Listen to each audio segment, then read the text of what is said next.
Hello students, last lecture में हम लोगों ने जो है 8051 माइक्रो कंट्रोलर का जो आर्किटेक्चर होता है, ब्लॉक डायग्राम होता है, उसको बनाया था। ठीक है, और उसके ब्लॉक को खाली हमने समझा था कि कौन कौन से ब्लॉक इसमें लगे हैं। उसके बाद हमने उसकी जो है एक्सप्लेनेशन स्टार्ट की थी, जिसके अंदर हमने सीपीयू रजिस्टर तक पढ़ा था।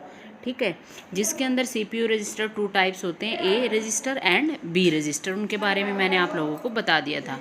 अब जैसे ये उसके बाद हमारा ये जो डायग्राम आता है रजिस्टर्स का, जिसके अंदर इस डायग्राम के अंदर क्या है, एक टेबल बनाई हुई है उन 8 बिट रजिस्टर्स की जो हम 8051 के अंदर यूज़ करते हैं। ठीक है, एक 2 रजिस्टर्स हैं ए एंड बी, और दूसरा हमारा R0 से लेके R7 तक टोटल 8 रजिस्टर्स और हैं जो हम 8 बिट के यूज़ करते हैं। ठीक है, उसके बाद हमारे आते हैं 2 रजिस्टर और हैं, program counter and data pointer. ठीक है, DPH higher and DPL data pointer lower byte. ठीक है, तो ये क्या है हमारा, दोनों ये जितने भी रजिस्टर इस डायग्राम में दिख रहे हैं सभी क्या है, हमारे 8 बिट रजिस्टर्स हैं।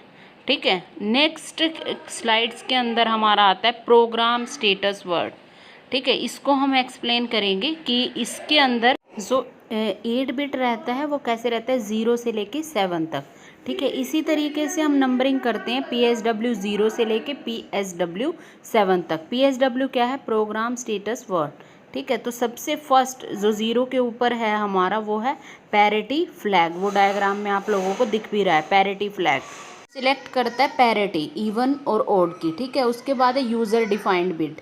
ठीक है, इसमें यूज़र के ऊपर डिपेंड करता है। नेक्स्ट हमारा आता है जो सेकंड, जिसको PSW 2 है, वो है ओवरफ्लो फ्लैग। ठीक है, कब एक्टिव होगी ये बिट हमारी, जब हमारा ओवरफ्लो हो जाएगा। ठीक है, और जो हमारा बाद आता है हमारा PSW 3 एंड PSW 4 के अंदर जो बिट है RS0 एंड RS1, उनका काम क्या है, रजिस्टर बैंक सिलेक्टर बिट हैं ये हमारी। ठीक है, कि 0 1, अब ये बाइनरी में है तो वो नंबरिंग दे देंगे 0 1 2 3 कि कौन सी जो है रजिस्टर बैंक हम लोगों को सिलेक्ट कर। इसके बाद हमारा आता है F0 जो है PSW 5 पे, ये जनरल पर्पस बिट है हमारी। ठीक है, उसके बाद है AC जो है PSW 6। ठीक है, ऑक्सिलरी कैरी के लिए है, और जो PSW 7 है वो कैरी फ्लैग को सेट करता है। नेक्स्ट आता है स्टैक पॉइंटर। स्टैक पॉइंटर के साथ में जो ये 81H लिखा है, ये क्या है, इसका एड्रेस होता है। ठीक है, एड्रेस कहाँ से हमें मिलेगा, जो मेमोरी होती है ना माइक्रो कंट्रोलर की, उसको हम डिवाइड करते हैं कि इतने से इतने एड्रेस पे रजिस्टर बैंक रहेगा, इतने से इतने पे हमारा स्टैक पॉइंटर रहेगा। ठीक है, इस तरीके से वो असेस करते हैं मेमोरी को, ये सभी जितनी भी यूनिट्स इसके अंदर लगी हैं। ठीक है, तो स्टैक पॉइंटर का जो एड्रेस है मेमोरी के अंदर वो 81H है। 8 बिट रजिस्टर होता है ये भी, और contains data item on the top of stack. ठीक है, स्टैक का मेन काम पहले मैं आप लोगों को बता देती हूँ कि ये जैसे कोई काम रहता है कि माइक्रो कंट्रोलर पहले इस काम को परफॉर्म करेगा, देन इसको जो भी इंस्ट्रक्शन उसको मिलती रहती है उनको वो परफॉर्म कर देता है। फॉर एग्जांपल जैसे मोटर से अगर इसकी इंटरफेसिंग करेंगे कि अब मोटर को ऑन करना है, अब ऑफ करना है। ठीक है, तो ये जो है इसकी इंस्ट्रक्शंस वो स्टैक पॉइंटर में हम लोग रखते हैं अकॉर्डिंग टू द नंबरिंग। ठीक है, और 16 बिट का इसका एड्रेस रहता है। डाटा को क्या है, on the top of stack रखता है। Incremented before data is stored. ठीक है, इंक्रीमेंट होता रहता है इसका जो मेमोरी रहेगा। ठीक है, तो इंक्रीमेंट होता रहता है इसमें बिफोर डाटा इज स्टोर्ड। ठीक है, और नेक्स्ट है इनिशियलाइज टू 07H से हम इसको स्टार्ट करते हैं। नेक्स्ट आता है डाटा पॉइंटर।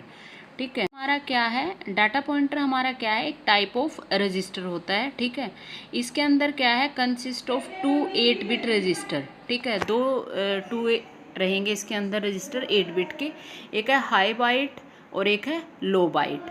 हाई बाइट जो है DPH नेम उसको देते हैं हम, और जो लो बाइट है वो DPL है, और इसका जो टोटल होगा वो क्या है, 16 बिट एड्रेस रहेगा। To furnish address information for internal and external program memory and for external data memory।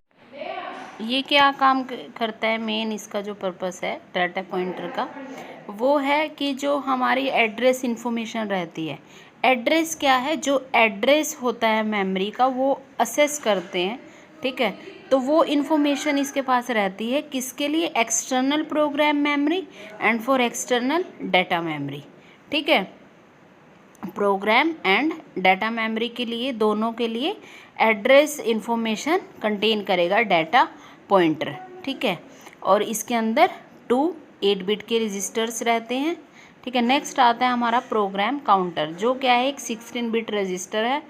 ये क्या काम है इसका, main specifies the address of next instruction to be execute. ये वो एड्रेस को स्पेसिफाई करता है, वो नेक्स्ट इंस्ट्रक्शन जो फर्स्ट इंस्ट्रक्शन ख़त्म होने के बाद हम नेक्स्ट एग्जीक्यूट करने वाले हैं। ठीक है, after reset program counter will be set to 000H। ठीक है, तो ये क्या है, जब हमारा रीसेट हम कर देंगे तो हमारा जो प्रोग्राम काउंटर है वो इनिशिएट करेगा इस 00H एड्रेस से। ठीक है, 8051 fetches the instruction 1 byte at a time. ठीक है, जो 8051 माइक्रो कंट्रोलर होता है वो फैच करता है इंस्ट्रक्शन को 1 byte at a time. After increments it program counter जो है इंक्रीमेंट हो जाता है। उसके बाद हमारा जो मेन है वो आता है मेमोरी। ठीक है, हमें पता है कि 8051 कंट्रोलर जो है उसके पास एक है रोम ऑन चिप मेमोरी और दूसरी है रैम ऑन चिप मेमोरी। ठीक है, तो जो रोम है वो कितनी है, 4K बाइट्स है, और जो रैम है 128 बाइट्स है। ठीक है, program memory is use to hold startup program. ठीक है, जब तक हम स्टार्टअप जो प्रोग्राम है हमारा स्टार्ट करने से पहले जो प्रोग्राम मेमोरी है उसको होल्ड करती है। उसके बाद आता है डाटा रैंडम एक्सेस मेमोरी। ठीक है, random access memory means RAM is divided into 4 parts. इसको हमने 4 पार्ट्स में डिवाइड किया हुआ है। ठीक है, तो उसके बाद जो हमारी फर्स्ट 128 बाइट्स हैं 00H से लेके 1FH तक 31 जो है वो हमारी किसके लिए, रजिस्टर बैंक्स। ठीक है, उसके बाद 20H से लेके 2FH तक जो है हमारी वो है बिट एड्रेसेबल। इसके अंदर जो है नेक्स्ट 30H से लेके 7FH तक जो है 30H से लेके 7FH तक जो हम यूज़ करेंगे जनरल पर्पस के लिए, और नेक्स्ट 128 बाइट्स जो हैं वो 80H से लेके FFH तक वो यूज़ करेंगे हम स्पेशल फंक्शन रजिस्टर के लिए। ठीक है, इस डायग्राम के अंदर जो है इन्होंने रोम मेमोरी जो होती है वो 8051 फैमिली के लिए दिखाई है। फर्स्ट जो है यहाँ पे 00H से लेके 0FFH तक वो है 8051 के लिए। 4K जिसको हम बोलते हैं 4K बाइट्स वो होता है 8051 रोम मेमोरी। ठीक है, एक माइक्रो कंट्रोलर होता है 8752 के लिए, जो मेमोरी है हमारी 8K बाइट होती है, और नेक्स्ट है जो हमारा DS500032 उसके लिए 32K बाइट होता है। ठीक है, तो यही एक इस डायग्राम में एक्सप्लेन किया कि किस तरीके से हम इसके एड्रेस को जो है स्पेसिफाई करते हैं। ठीक है, तो ये जो डायग्राम है ये है रोम मेमोरी मैप के लिए। ठीक है, नेक्स्ट अब हम देखेंगे रैम, रैंडम एक्सेस मेमोरी के लिए। ठीक है, तो रैंडम एक्सेस मेमोरी जो है हमारी स्पेस हमने एलोकेट किया है 8051 के अंदर, जो भी बार बार मैं बता भी रही थी। यहाँ पर जो है हमारी टोटल मेमोरी को हमने इनिशिएट करके 00H से लेके 7FH तक दिया हुआ है। ठीक है, और उसको अलग अलग एड्रेस से हमने डिफ़ाइन किया है कि कौन सा जो है किसके लिए यूज़ होगा। ठीक है, जैसे रजिस्टर बैंक हमने डिवाइड किए हैं, register bank 0, register bank 1, register bank 2, register bank 3। ठीक है, कि ये इतने इतने एड्रेस को असेस करेंगे मेमोरी के अंदर। ठीक है, एक आता है हमारा बिट एड्रेसेबल रैम। ठीक है, वो भी मैंने डिफ़ाइन किया है पहले कि इतने को जो है, अब ये रजिस्टर बैंक जो है हमारे स्टैक पॉइंटर में भी जो है 2 बिट्स रहती हैं जो इसको बैंक को सिलेक्ट करती हैं कि कौन सा बैंक हम इन चारों में से यूज़ करेंगे। ठीक है, तो ये तो था हमारा रैम एंड रोम मेमोरी के बारे में। अब नेक्स्ट जो हमारा आता है रजिस्टर बैंक्स है। ठीक है, लोवेस्ट 32 बाइट्स, 4 बैंक होते हैं, ईच हैविंग 8 रजिस्टर। ठीक है, चारों बैंक के पास क्या होता है 8 बिट का रजिस्टर रहते हैं। RS1 एंड RS0 जो है 4th bit and 3rd bit है किसकी, PSW की, प्रोग्राम स्टेटस वर्ड की, जो क्या है बैंक को सिलेक्ट करती हैं कि कौन सा रजिस्टर बैंक हमको किस टाइम पर यूज़ करना है।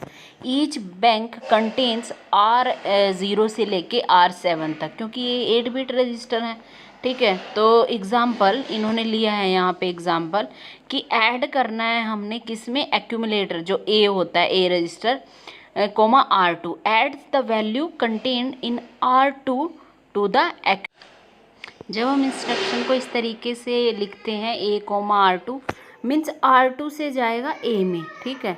R2 क्या है, जो हमने क्या लिया है, रजिस्टर, ठीक है।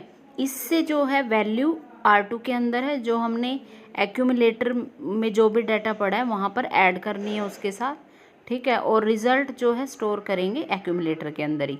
RS1 is equal to 0 and RS is equal to 0। इसका मतलब दोनों ज़ीरो हैं। सिलेक्टर बिट जो है हमारी थर्ड एंड फोर्थ बिट है किसकी, PSW की। इसका मतलब है बैंक ज़ीरो, इसका मतलब है यहाँ पे हमने जो है बैंक ज़ीरो सिलेक्ट करना है। R2 is which memory location.